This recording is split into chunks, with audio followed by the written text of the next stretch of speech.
తెలంగాణ ముసాయిదా బిల్లుపై చర్చ కోసం సీమాంధ్ర నేతలు ఎంత రెచ్చగొట్టినా తెలంగాణ నేతలు సంయమనం పాటించాలని తెలుగుదేశం తెలంగాణ ఫోరం సమన్వయకర్త ఎర్రబెల్లి దయాకర్ రావు సూచించారు. ఇప్పటి వరకు ఎలాంటి ఒత్తిళ్లకు తలగొని స్పీకర్ అదే వైఖరితో చర్చ కొనసాగించాలని కోరారు. బిల్లుపై చర్చ అంటూ జరిగితేనే లోపాలేమిటో తెలుస్తాయని ఆయన సీమాంధ్ర సభ్యులకు సూచించారు. వైకాపా ఎమ్మెల్యేలు చర్చను అడ్డుకుంటే విభజనకు బీజం వేసిన వైఎస్ రాజశేఖర్ రెడ్డి ఆత్మ క్షోభిస్తుందని ఎర్రబెల్లి చురకలు వేశారు. నేను ఒకటే సీమాంధ్ర ఎమ్మెల్యేలందరికీ కూడా చర్చ సహకరించండి, చర్చ జరపండి. మీరు ఏమేమి లోపాలు ఉన్నాయో ఎత్తి చూపండి, మీరు రిసీవ్ చేసుకుంటాం. మీరు ఇన్ని రోజుల బట్టి తెలంగాణ విషయంలో ప్రతి విషయంలో అడ్డుపడుతున్నారు. ఎందుకు అడ్డుపడుతున్నారు? మీకేం న్యాయం జరగానే?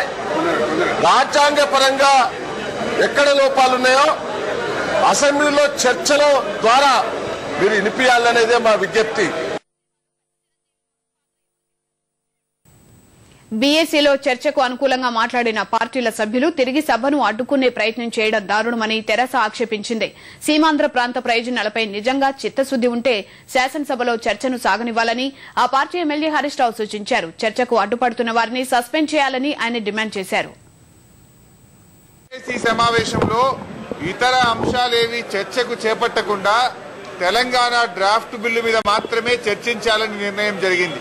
శుక్రవారం వరకు కూడా ఈ శాసనసభ కొనసాగుతుందని, ఒకవేళ ఏదైనా సెలవులు ఇవ్వాల్సి వస్తే సెలవులు ఇచ్చిన తర్వాత సభ తిరిగి కొనసాగుతుంది, చర్చ పూర్తి చేసే ప్రయత్నం చేస్తాం వీలైనంత త్వరగా అన్నారు తప్ప తేదీలేవి కూడా ఖరారు కాలేదు. కానీ ముఖ్యమంత్రి కార్యాలయము తప్పుడు సంకేతాలను, తప్పుడు లీకులను ఇచ్చి జనవరి 23 వరకు కొనసాగుతుందని బీఏసీలో నిర్ణయం జరిగిందని చెప్పడాన్ని టీఆర్ఎస్ పార్టీ తరఫున తీవ్రంగా ఖండిస్తా ఉన్నాం.